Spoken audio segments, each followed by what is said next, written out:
एक बुजुर्ग आदमी के 4 बेटे होते हैं। बेटे अब बड़े हो चुके हैं, अपनी जिम्मेदारी खुद संभालने लगे हैं और उन्हें लगता है कि उनके पिता उनके लिए अब बेकार हैं। इसीलिए अब बस उनको एक ही ताना सुनने को मिलता है कि आपने आखिर हमारे लिए किया ही क्या है।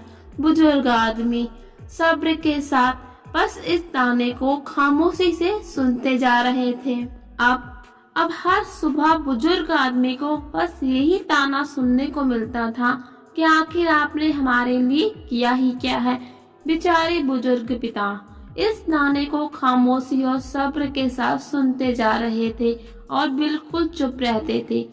फिर जब बुजुर्ग आदमी की मौत का समय नजदीक आने लगा, उन्हें इसका एहसास हुआ तो उन्होंने चारों बेटों को बुलाकर कहा कि इस घर के नीचे मेरी जिंदगी भर की जमा पूंजी रखी हुई है, बहुत भारी खजाना है। मेरे मरने के बाद तुम खुदाई करके इस खजाने को ले लेना।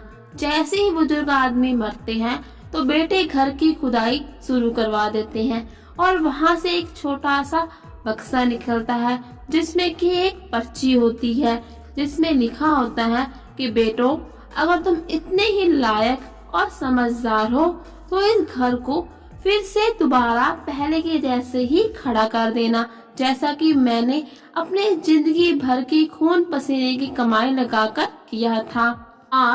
और साथ में ही तुम्हें पता चल जाएगा कि आखिर मैंने तुम्हारे लिए किया ही क्या है। बेटों को जब तक ये बात समझ आती है तब तक बहुत देर हो जाती है।